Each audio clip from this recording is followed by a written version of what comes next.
It's always a thrill to watch Antiques Roadshow and see what hidden treasures people bring in. But imagine the scene. An expert is absolutely captivated by a piece, gushing over its beauty and history, and the owner calls it hideous.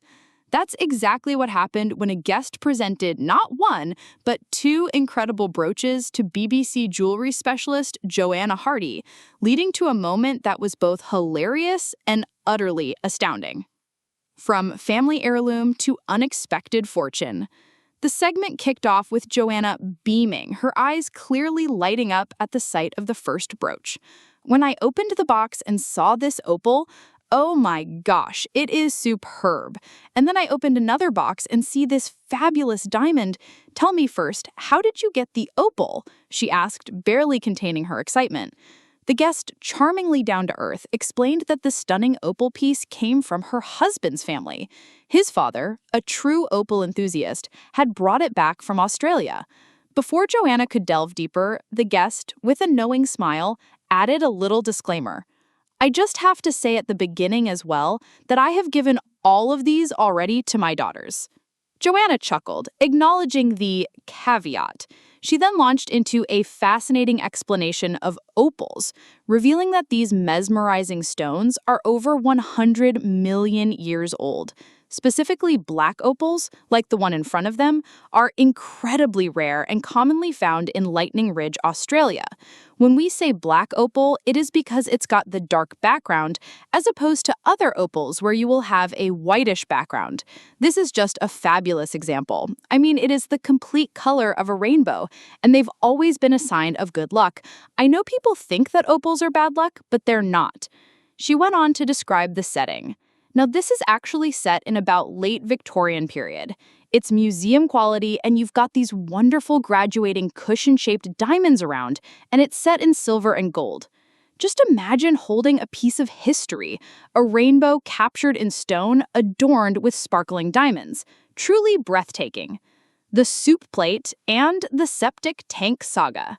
Then came the moment that truly baffled the expert. Joanna turned her attention to the second brooch, a substantial diamond piece. Expecting another lovely story, she asked about its origin. The guest's response was blunt and utterly unexpected. I think it's hideous.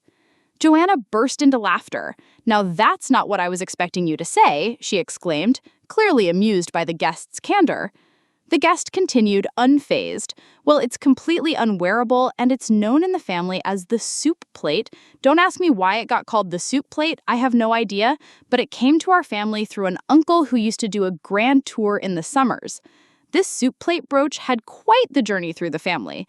It passed down to the guest's mum, and then to her elder brother, but its stay with him was short-lived, leading to a truly memorable family anecdote.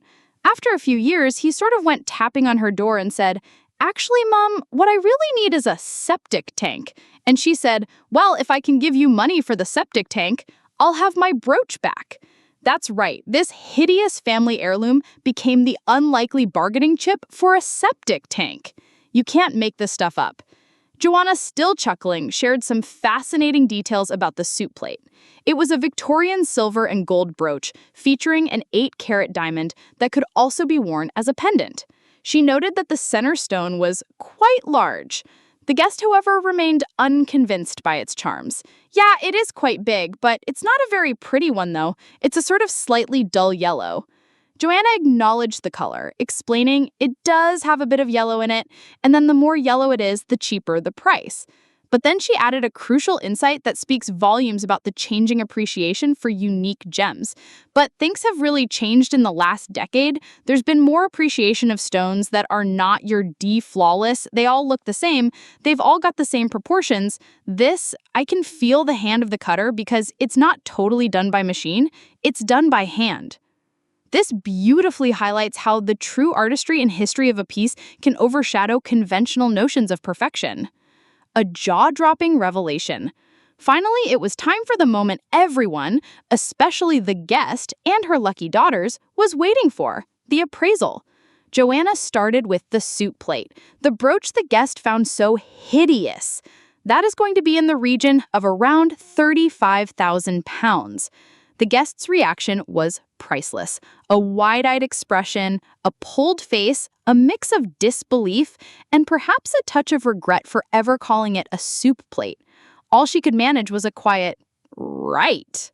But the surprises weren't over. Joanna then turned to the magnificent opal.